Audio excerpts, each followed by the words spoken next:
Hey everybody, welcome to another episode of Man Caves and Margaritas.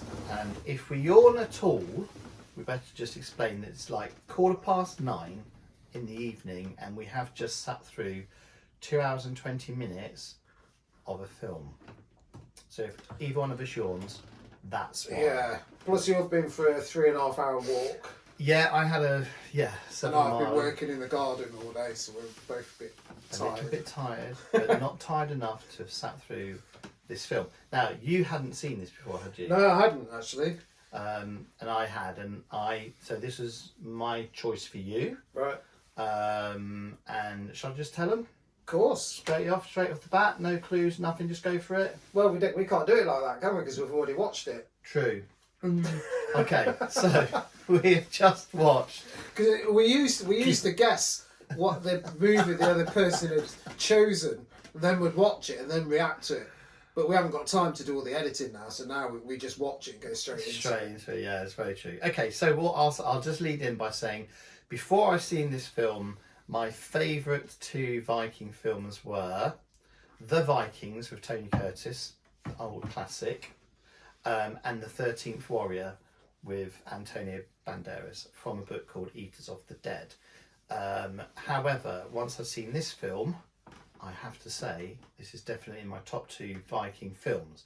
Now, as you can probably tell from me saying that, I love this film. I have no idea what Dwyz thinks, but it was The Northman, which only came out last year actually. So let's see what you think then, because we haven't said, you've been quite quiet throughout this film.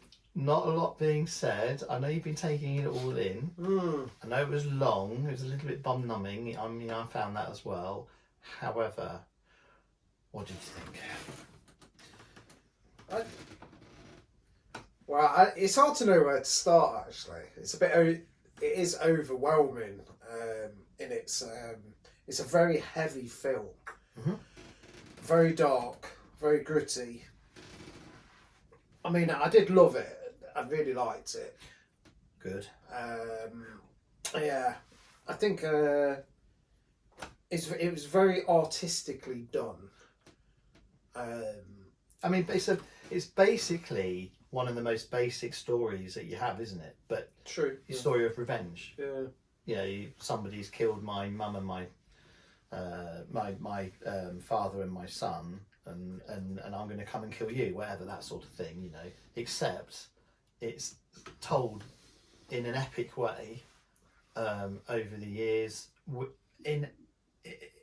steeped in Viking mythology and history and stuff like that. Yeah, it's through the Viking lens of what, you know. They don't have the knowledge that we've got now of how the universe and the world works and stuff. So you know, that their whole motivation for being was to serve the gods and to pray to them and to die in battle, so you go to Valhalla, beware of the you know, the spirits, and it shows how they acted, how they ate, you know. And that the whole thing was filmed through that lens, but it wasn't a contemporary version of it. They just threw that in because that's what Vikings are about. It was there was no nods to anything outside of that mythos, was there? It was purely just, and that's why it was so heavy. They stuck.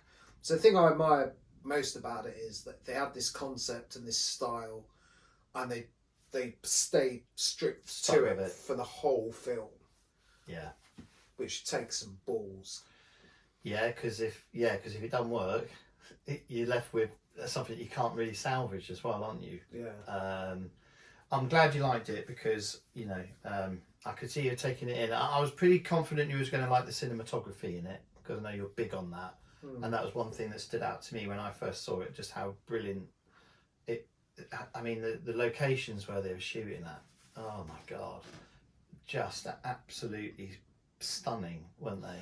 It was, because one of the few times I did perk up and say something when we were watching it was, so anyone that's watched Mandalorian, they might know that it's done on set against this massive screen where they can manipulate.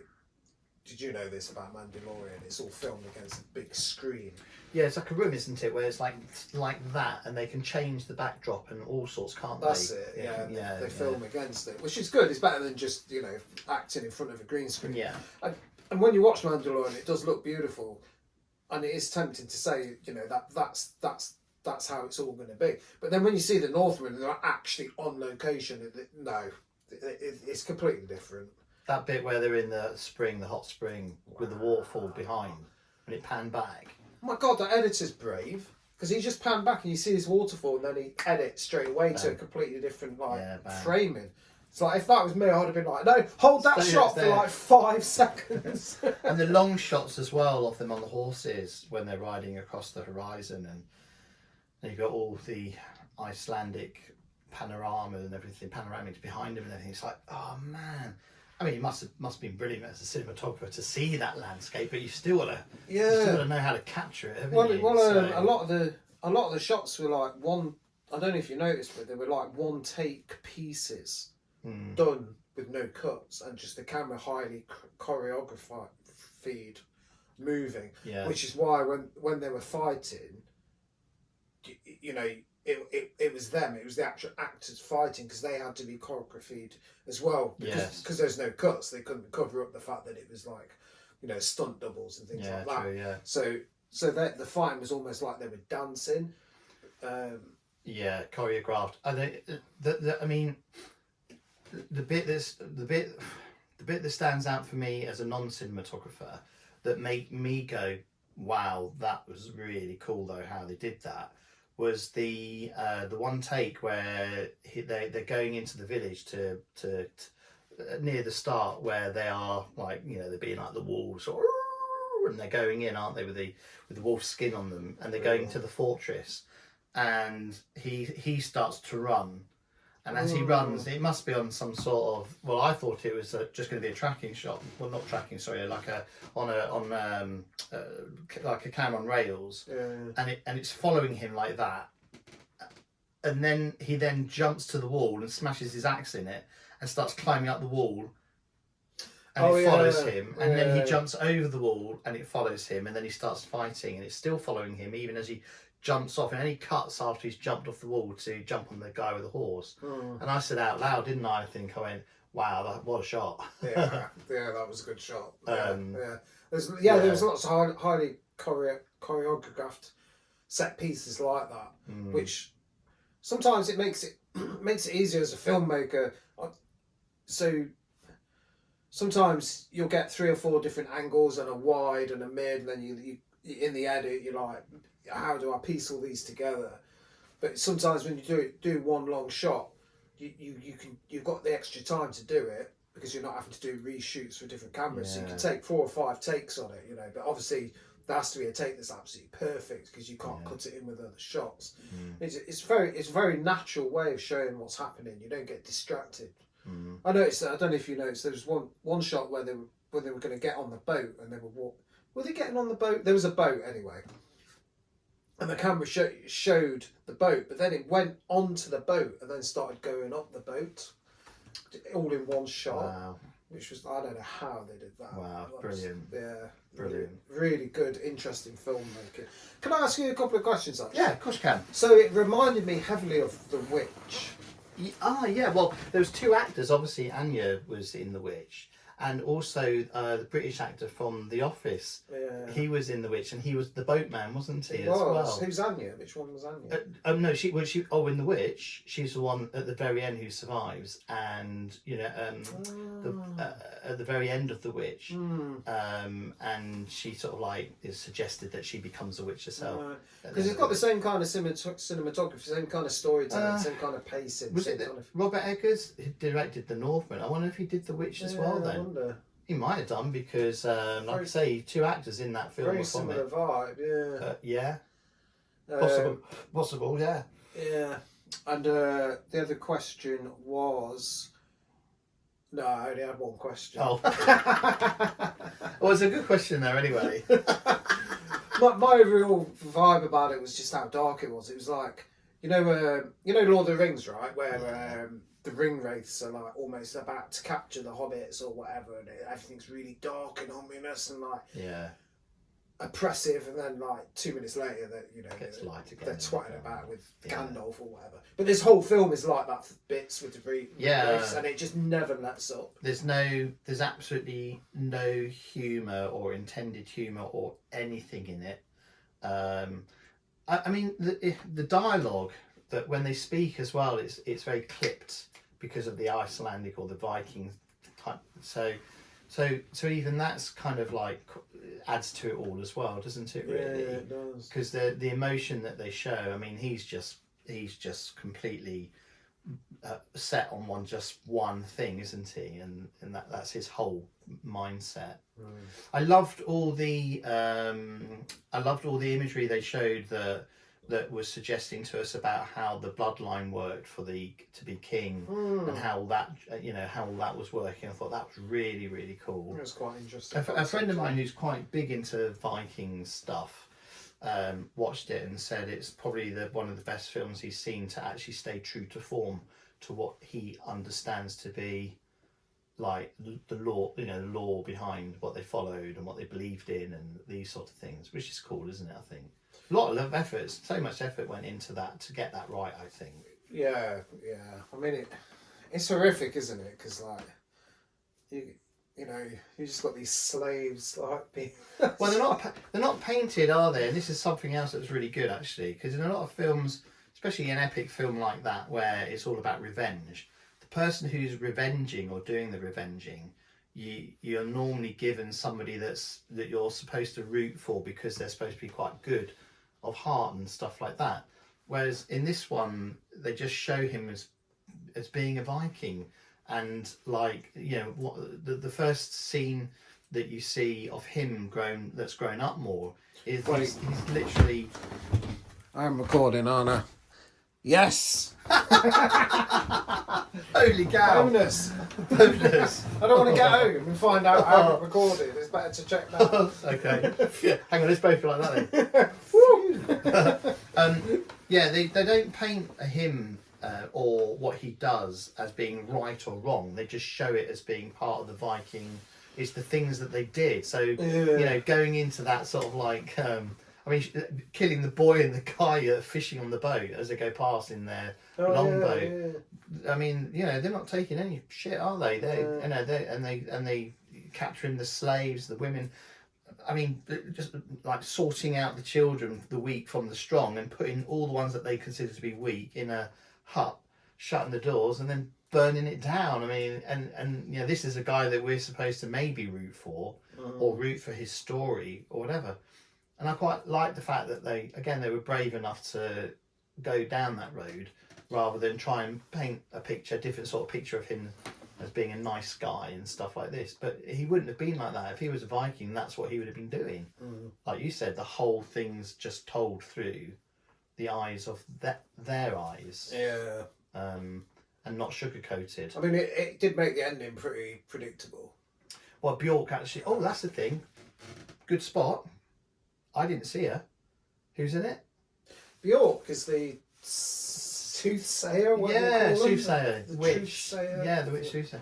Who, funnily enough, literally tells you the whole story of what's going to happen. Yeah. When she's telling him, when he's having his vision, and she's telling him what he must do, because she literally says, "You're going to go to him. You're going to where this guy is. You're going to go to get the sword." That is one criticism you could give against the film. It is a little predictable, but it wasn't like the first third of it is not predictable because it's showing just the brutality of that life and what it was like then in really creative ways, which was interesting. But then it got a little bit predictable up to the part where he starts killing people in the village and like hanging them on huts and stuff. And that was absolutely disgusting. And I wish they'd kept that up for like at least twice as long or even more. I'd have loved that. And it's funny because just before that, I was thinking, what I'd really like to see is this kind of thing, but as a horror movie. Oh, wow, it would be amazing. But then he starts doing that, and I was like, oh, it is pretty much a horror movie. Well, the guy's had his nose cut off. That was shocking, wasn't it? Literally the point of his sword As a puppy, I took your nose. Now I'm here for the rest of it. Straight. I really like as well. There are little lines in there as well that I'm. I mean, again, having watched it a couple of times with friends that I knew would probably like it, it's given me the chance to sort of pick up a few more things. Although I didn't see Björk, thank you. So like, there's the line where he's sitting against the grass and she comes over to him and he says, "This is a nightmare." And she goes, she says something back to him. And he's like saying, "No, it's their nightmare." It's their nightmare. And you're like, then that's just before it all kicks. That's before it all proper kicks off. And it's like, what? Yeah, that was a good line. Yeah, you know. And also when he goes to see the male soothsayer in the smaller village, and William Dafoe decapitating the head. Yeah, that was class. And then he starts to talk, William, and he starts to talk to him, but he's saying stuff only William Dafoe's character would have known, like calling him puppy and stuff like this. And it's like, what? Oh, and also, gosh, oh my God, there's so much you forget when he goes to get the sword. And he has a vision of him fighting the guy. Brilliant. That was amazing. Yeah. So that was, he ran the gauntlet either in another dimension or he had to prove himself worthy through his honour or something like that. Yeah. Yeah, I mean, it can be interpreted. It wasn't really explained, yeah. But it could be interpreted a few different ways, couldn't it? It was absolutely brilliant.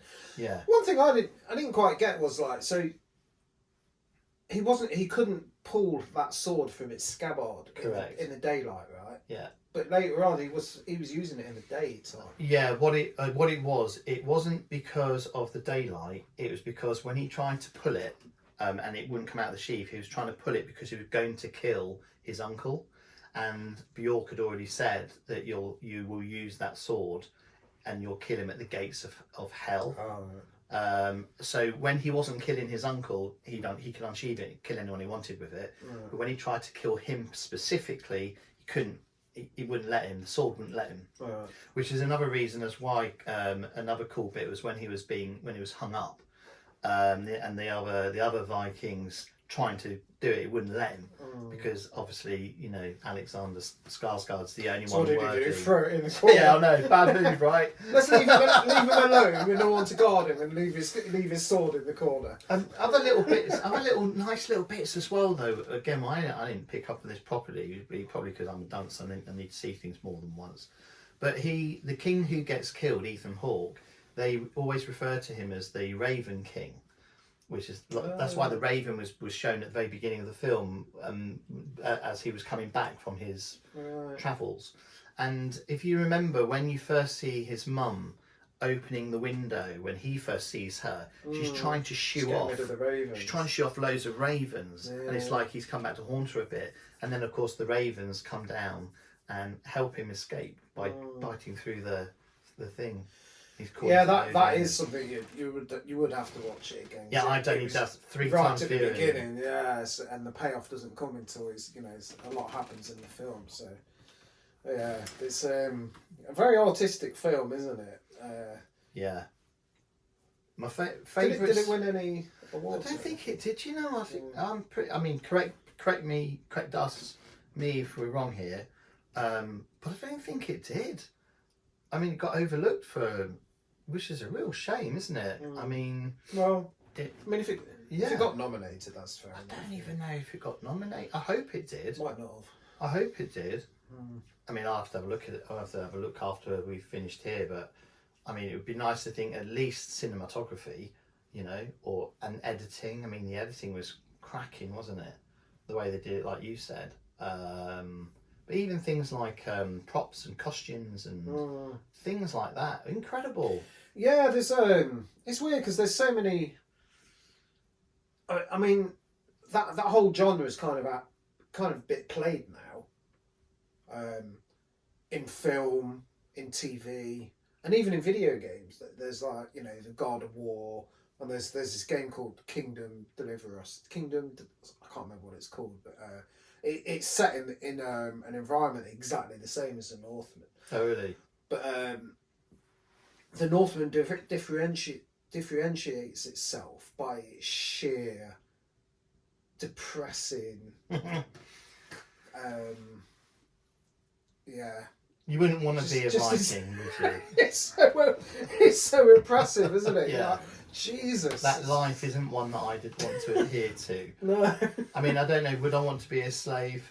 No. Would I want to be a Viking? No. What would I want to be? Nothing in that era. Have you ever seen the comedy one on Netflix? Yeah, that's called the Norse. That's just called Northman, isn't it? I think so. That's really funny. Yeah. And they're played by. Is it Norwegians? It's a Norwegian. I didn't know that. Yeah, so they filmed it in Norwegian. They filmed it twice, once in Norwegian and once in English. You're joking. Which is absolutely insane. Instead of just subtitling it or something. Yeah. Or dubbing it. They actually filmed it twice. That's impressive. So it's and it is. That's how I recognised. That's how I knew that the voice acting in the Northman film was quite accurate. Because they really do sound like the Netflix comedy one. Yeah, that sort of clipped. Yeah, and I knew that's the correct version because obviously they were Norwegian. Yeah. Cool. So again, another effort. Yeah. Another bit of show of effort. Yeah, sweet. Did you like the little Icelandic fox? Oh, bless it. I'm glad that didn't have its head cleaved off like the horses. That would have made me very sad. Why did that horse have its head cleaved off? Well, this is the thing again in their belief system. When the master died, one of his slaves would be killed with him on the boat, and then his horse, like we saw, gets killed. Well, he can't put the whole horse on the boat; it's not enough room, so they put the head of the horse on the boat. So literally, he then has his horse. And if it wasn't his slave, it would be maybe his partner, I don't know, but definitely a slave. And then they would push that boat. Normally, they would then push that boat out to sea, and they'd fire the longbows and the arrows with the fire on, and they would burn it, and that would be your pyre. That would be your funeral pyre, and it would be believed that you would then be taking them. They did it at the end as well, didn't they? With the mum and the that's the right. son. Yeah, that's right. And they were just lying there with the horse beheaded. Yeah. Not for animal lovers, really, is it? No. But they weren't real horses; they were fake horses. Hope so. Yeah, I hope so too. No, I'm pretty confident that. Yeah. No, just looked very good. I mean, that comes on to the effects actually. When we talk about effects, talk about the makeup and the practical effects that they were doing on that film, which they obviously mixed with some CGI as well. But it was done really well, wasn't it?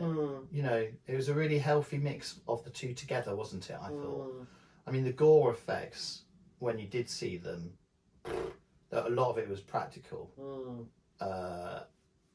Yeah, I'm sure they probably touched up a few bits, like the guy's cut off nose and all that sort of stuff. But a lot of the gore effects were pretty real looking, weren't they? Yeah. And it's a very bloody. It's a very. I mean.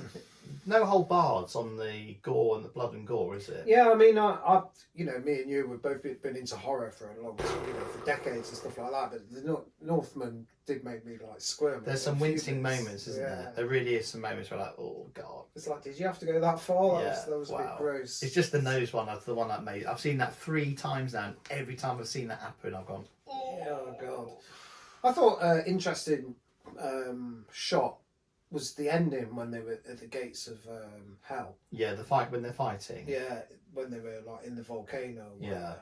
I mean, it reminded me a bit of like, there's that Star Wars scene where where they're fighting on what's the planet called? Anyway, yes, I know. Yeah, and it's so like it looks like shit. Really, let's be honest. Do you know what I mean? It's all crappy CGI. But I couldn't really work out how they'd done it in the Northman. The fire and everything just looked. Yeah, I don't know how they did it. Maybe they did do it on one of those stages, like Mandalorian. But it's interesting the way they shot it. Like, so the actors were kind of backlit from the lava and all that. Like, you couldn't really make out any of the details. Like silhouetted. Silhouetted, yeah. Exactly. So, and I think that helps when obviously they're choreographing, that the actors are doing the fighting. Yeah. And obviously.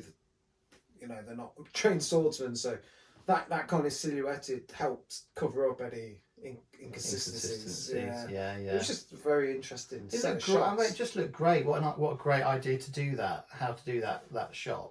What a fantastic way to do it, really. Because the very final part of the fight, when he hit the sword, he literally gets embedded on the sword, but at the same time he cleaves his head off. And then they don't cut away. Again, they, like you said, they just stay on it. And then you see it happening, and then you see him fall down, and he's still standing with the sword in his body, and all this. So the whole thing is just told really there by that image, and just it's like show not tell. Yeah, kind of. Yeah. They liked. I mean, the lighting they really thought about the lighting on that.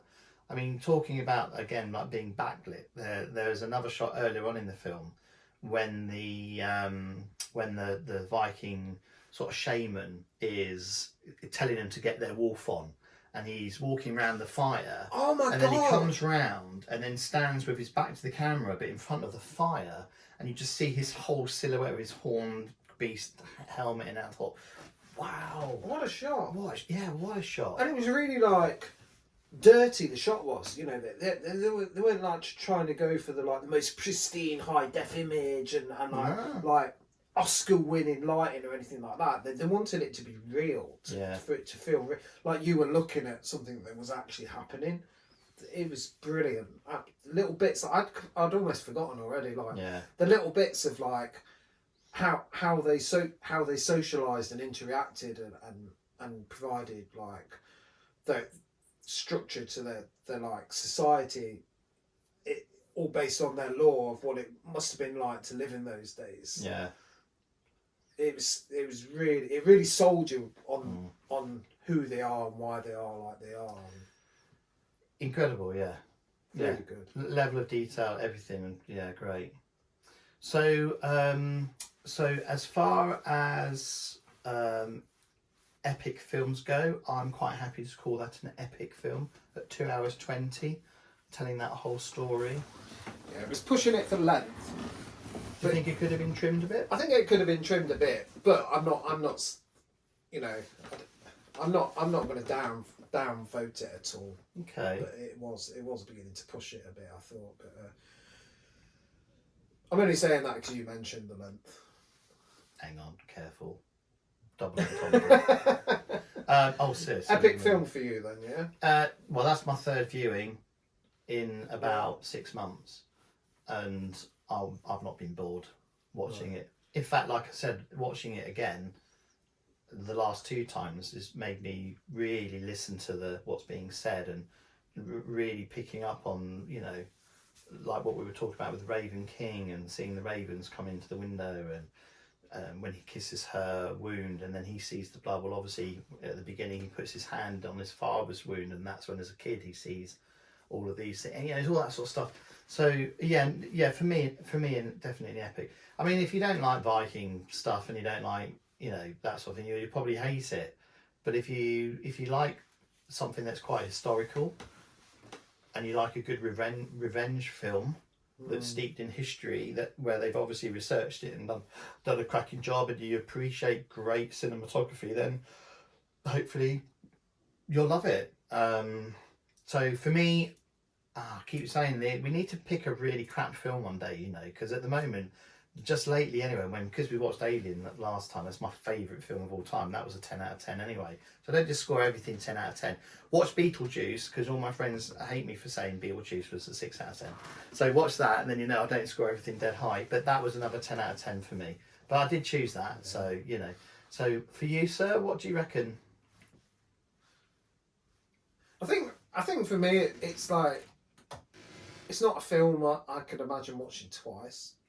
I mean, I wish I'd seen it in the cinema. That would be one, and then it'd be nice to watch at home. But unfortunately, I didn't see it in the cinema. It's a bit long, and it's a bit heavy, and it's a bit protracted. So I feel like I've gotten everything I need to get from it. That's cool. So, but I would give it a good 8.5. Not that I ever score stuff. That's the first time. That's the first time you've scored anything. That's the first. Yeah. That's the first score you've given film. I was going to go an 8 out of 10. Actually. Oh, a bit like Yeah. What got the extra 0.5? I think just because I got paranoid. I'm like, wait, is that too low? I don't know. Okay. No, I don't like scoring stuff, but That's cool. Okay, that's good. That's strong. Appreciate that, mate. Yeah, Well, it's your choice next. As you can see, we're in mine at the moment, so we'll be back. And now the weather's warming up, we're actually in your big 152-inch projected screen. Amazing. So loving all of that. Yeah. And it's your choice. So, before we go, just want to say thanks to Max for the interesting comment about using props. Like we used to do that, didn't we, when we first started? Yeah. As little clues and stuff. Yeah. So the next film I'm doing here, I might wear something. Ooh. That's a prop. Yeah. Possibly. Okay.